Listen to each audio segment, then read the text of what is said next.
우리들 많은 분들이 사업을 전쟁이라고 하지 않습니까? 그래서 이기려면 색다른 전략이 필요하다. 그래서 지금도 많은 기업들이 번뜩이는 광고 하나를 얻기 위해서 막대한 돈을 쏟습니다. 그런데 사실 그 전쟁이라는 게 사업만 해당되는 게 아니죠. 공부하는 학생들도 공부하는 게 전쟁이고, 취업도 전쟁이고, 넓게 보면 우리 인생 자체가 전쟁입니다. 싸워야 될 대상은 저마다 다르지만 우리는 누군가와 싸우며 오늘 하루를 살아가는 존재들입니다. 그러면 이 전쟁과도 같은 인생을 이기려면 결론은 남들처럼 살아서는 안 됩니다. 남들과 다르게 살아야 돼. 오늘 남들과 다르게 산다는 건 뭘 말하는 거냐? 우리가 읽은 창세기 26장에 그렇게 산 사람을 잘 보여주는 대표적인 인물이 이삭이라고 하는 사람이에요. 이 이삭의 인생은 한마디로 요약하면 전쟁과 같은 삶을 살아요. 그런데 이 이삭은 남들처럼 사는 대신 남들과 다른 모습으로 살았기 때문에 전쟁과 같은 인생에서 아름다운 인생의 결실을 맺는 걸 보여줘요. 자, 이삭, 아브라함의 아들 이삭, 야곱의 아버지 이삭. 지난 시간에 이 이삭 이야기를 하면서 결혼을 한 이삭이 아내 리브가와 함께 자기가 살던 땅에 큰 흉년이 들어서 먹을 양식을 찾아서 그랄이라고 하는 지역으로 이주한 얘기를 소개해 드렸어요. 원래 이삭은 먹을 양식을 구하기 위해서 이집트, 애굽으로 가고 싶었지만 하나님께서 약속의 땅을 떠나지 말아라. 그래서 애굽 대신 그랄로 가게 됩니다. 그곳에서 해프닝이 있었죠. 자기 아내가 너무 예쁜 거예요. 그래서 이 문남자들이 자기 아내를 탐내고 자기를 죽일까 봐 아내를 누이 동생이라고 속였다가 큰 망신을 당하는 이야기. 지난주에 설교한 내용입니다. 기억하시죠? 그냥 고개를 끄덕여 주세요. 기억난다고. 자, 이렇게 그랄에서 하나님의 은혜로 별일 없이 살아가는 이삭.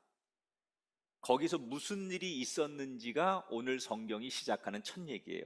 그 그랄에 머무는 동안 이삭의 부부에게 무슨 일이 있었을까? 12절부터 14절에 보니까 오늘 성경을 이렇게 엽니다. 이삭이 그 땅에서 농사하여 그 해에 100배나 얻었고 여호와께서 복을 주심으로 창대하고 왕성하여 마침내 거부가 되어 양과 소가 떼를 이루고 종이 심히 많았으므로. 자, 이삭이 그랄 지역에 이주해서 터를 잡고 농사를 졌다는 거예요. 그런데 신기하죠. 분명히 지금 흉년 때고 남들은 농사를 져도 농사가 잘 안 되는데 이삭만 농사를 지으면 풍년이 되는 거예요. 모두가 풍년이 들면 그런가 할 텐데 다른 사람들은 농사를 열심히 져도 흉년이 들고 농사가 안 되는데 이삭만 그 땅에서 농사를 지면 풍년이 되는 거예요. 원래 이삭은 농사꾼이 아니에요. 이삭은 직업이 목축업이죠.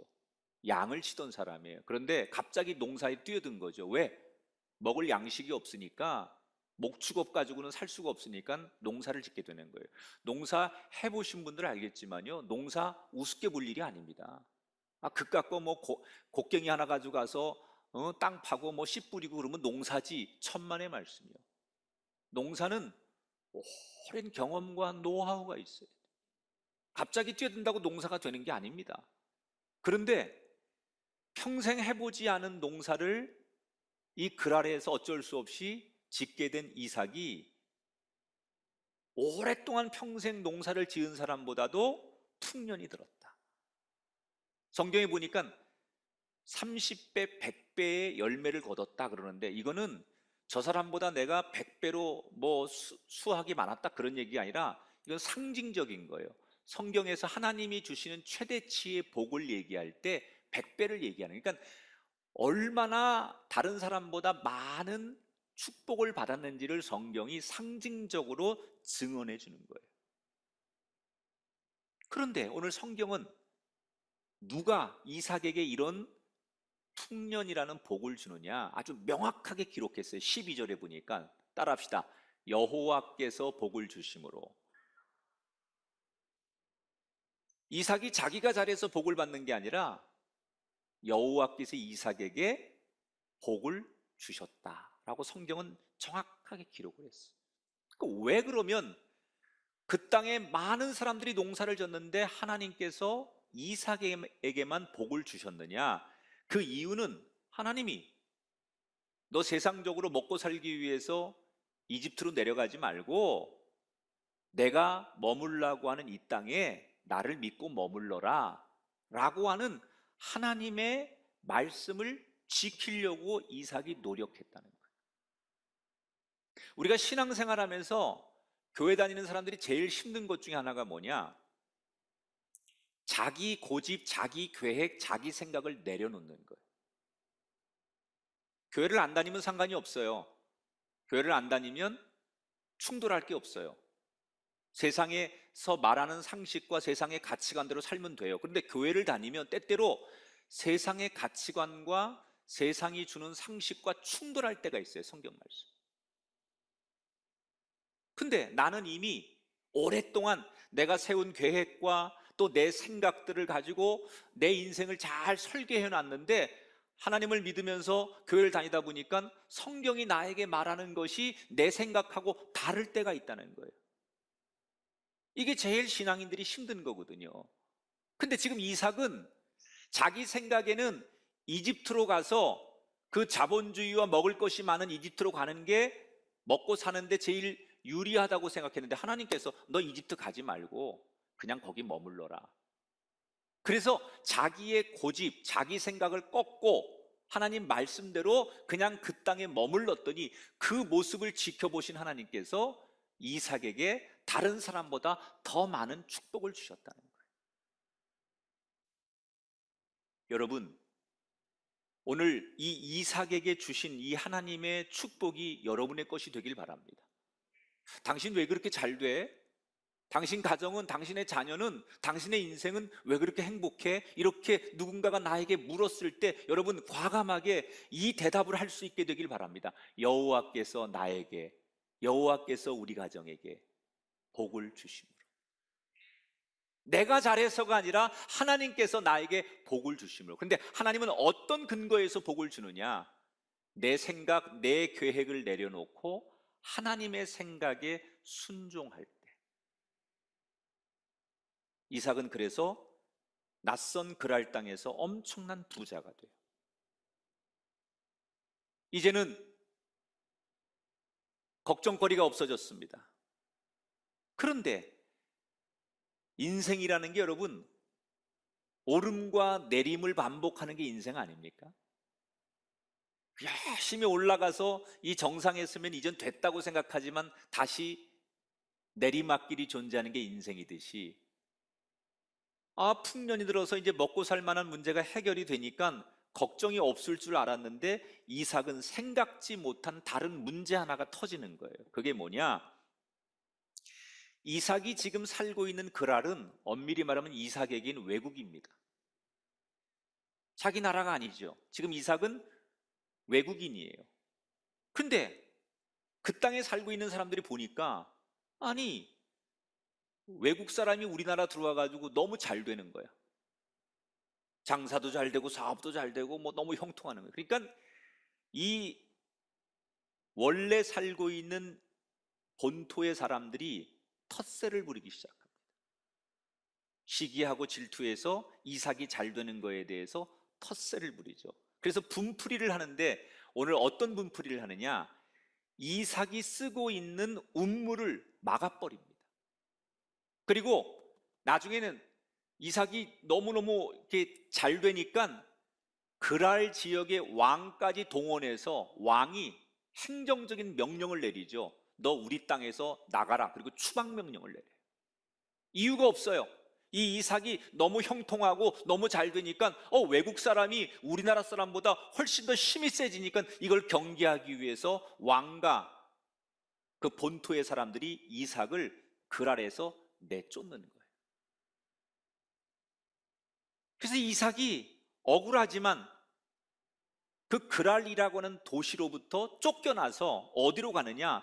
저 외곽에, 지금으로 하면 아주 산골짜기 같은 그런 곳으로 이삭이 이전을 합니다.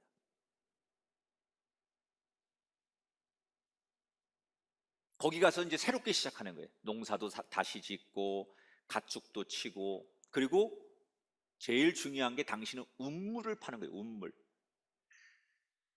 이 중동은 대부분 사막 아니면 산악지대예요. 그래서 반드시 사람이 생존하기 위해서, 농사를 짓기 위해서, 가축을 키우기 위해서 제일 필요한 게 물입니다. 그래서 운물을 확보하는 게 이 사람들에겐 제일 중요한데, 오늘 운물 얘기가 많이 나와요. 이전을 하자마자 이삭이 운물을 파야 되는데, 새롭게 이전한 그곳에서 농사도 잘 되고 가축도 잘 먹여지고 운물도 팝니다. 너무너무 잘 되는 거예요. 낯선 땅으로 이주를 했는데도 거기서도 여전히 이삭은 하는 일마다 다 잘 되는 거예요. 왜? 하나님께서 그를 지켜주시고 하나님께서 복을 주셨기 때문에. 저는 이 대목에서 이런 생각이 들었어요. 여러분, 복은 상황이나 환경이 주는 게 아니에요. 저 사람 저렇게 좋은 조건을 만나고 좋은 상황을 만났으니까 복 받을 거야. 이게 여러분 복이 아니에요. 복은 상황이나 환경이 주는 게 아니라 복은 하나님이 주시는 거예요. 어떤 상황이나 어떤 조건이나 어떠한 환경일지라도 하나님이 그에게 복을 주시고 하나님이 동행하시면 그 인생이 복을 받는 거예요.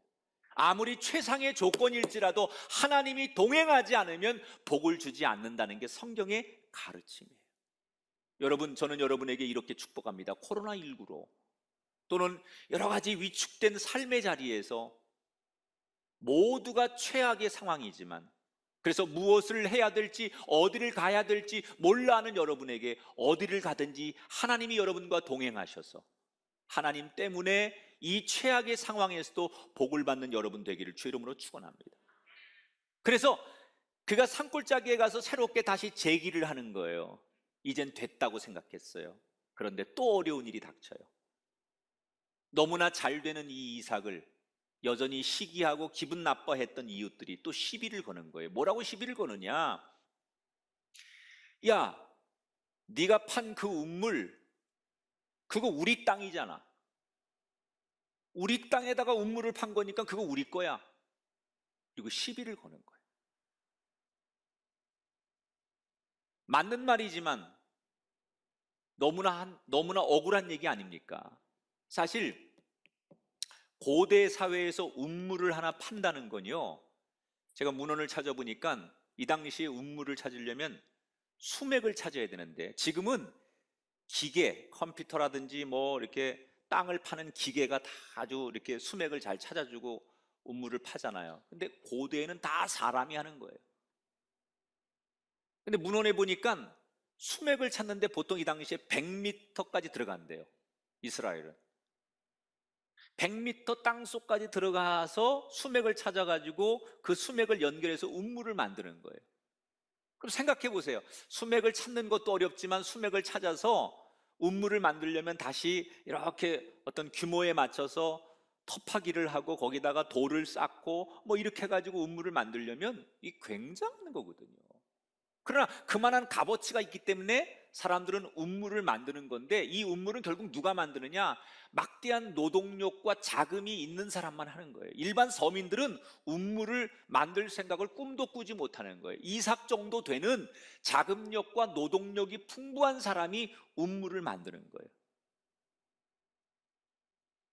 그런데 그 운물을 원주민들이 와서 자기네 땅에서 판 거니까 달라는 거예요. 자, 여러분이라면 어떻게 하겠습니까? 싸워야죠. 그죠? 아니, 이 텃세를 부리고 말도 안 되는 거 가지고 이렇게 시비를 거는 이 사람들에게 계속 당할 수는 없으니까 까짓거 싸우자.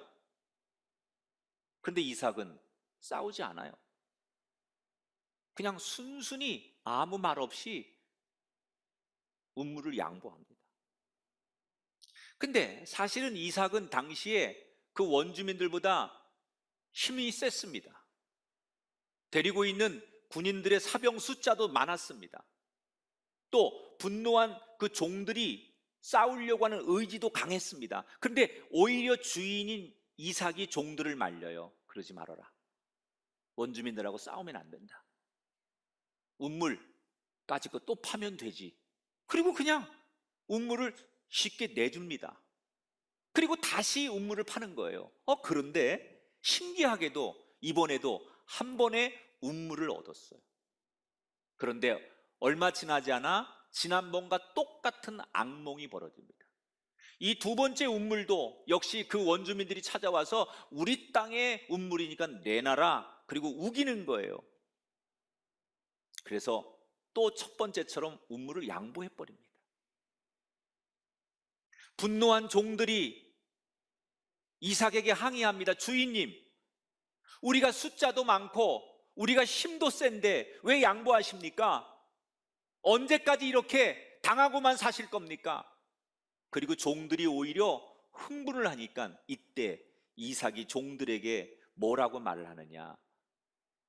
하나님께서 더 좋은 것을 주실 테니 기다려보자, 이 이야기를 해요.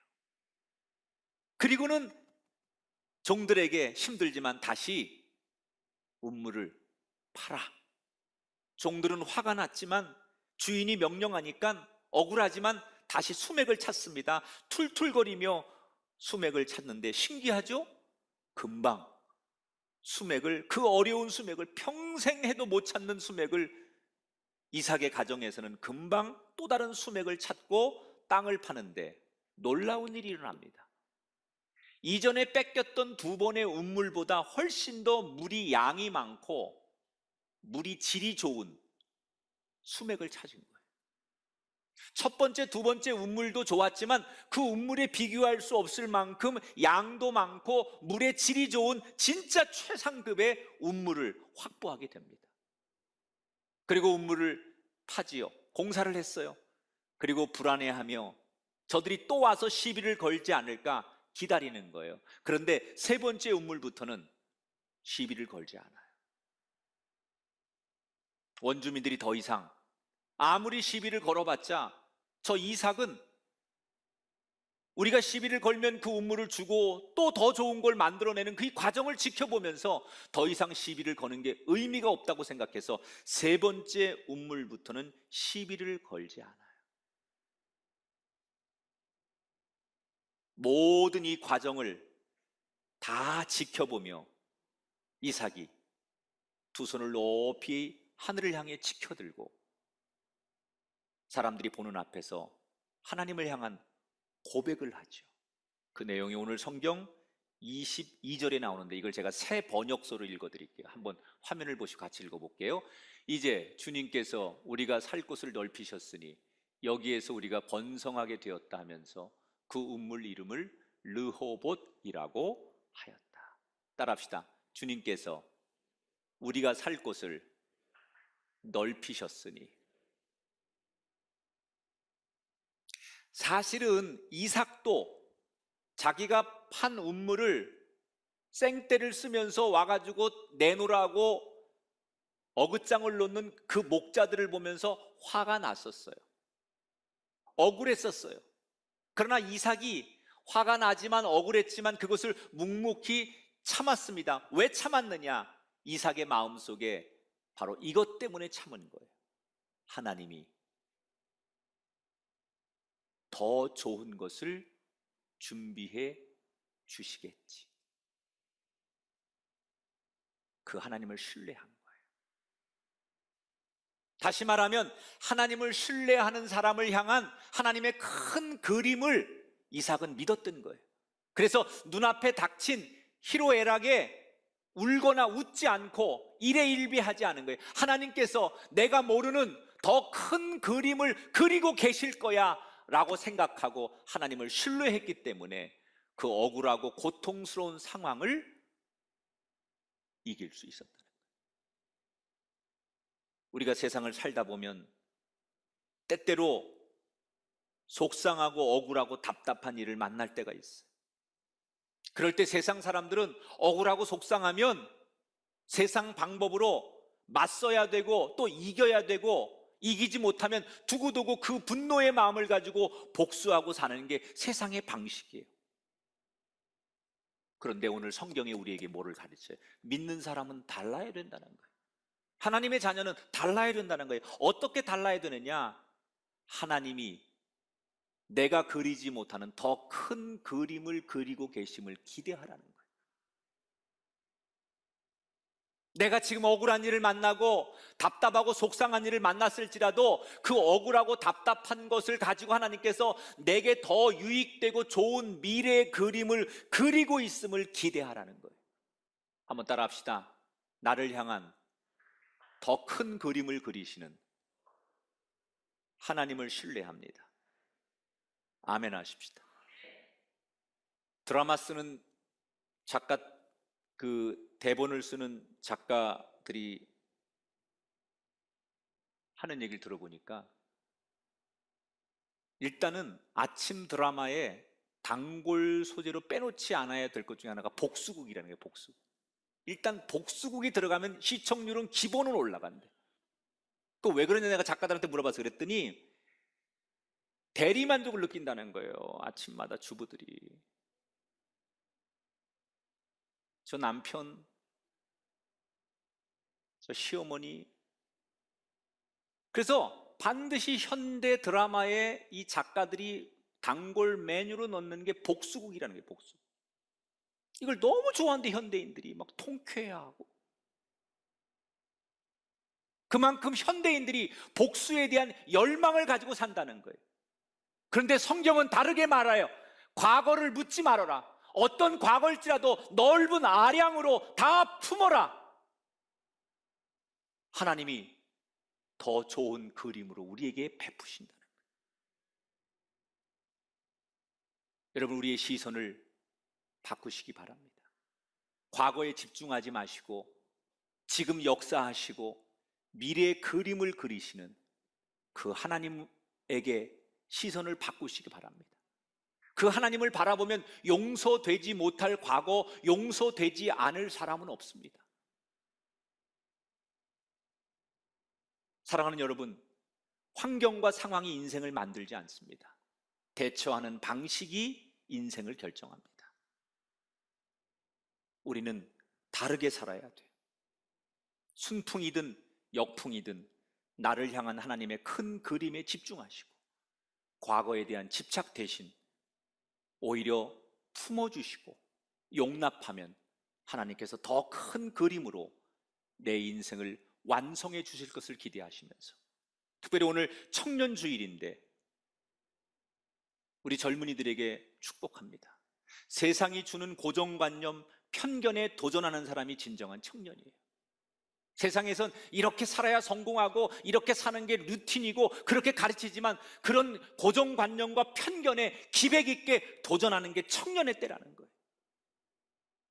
세상의 방법이 아닌 하나님의 방법으로 세상에 도전하셔서 진짜 청년이 되시고, 우리 교우들도 나이는 먹었지만 영원한 청년, 영원한 청춘으로 세상을 이기는 멋진 그리스도인들이 되시기를 주님의 이름으로 축원합니다.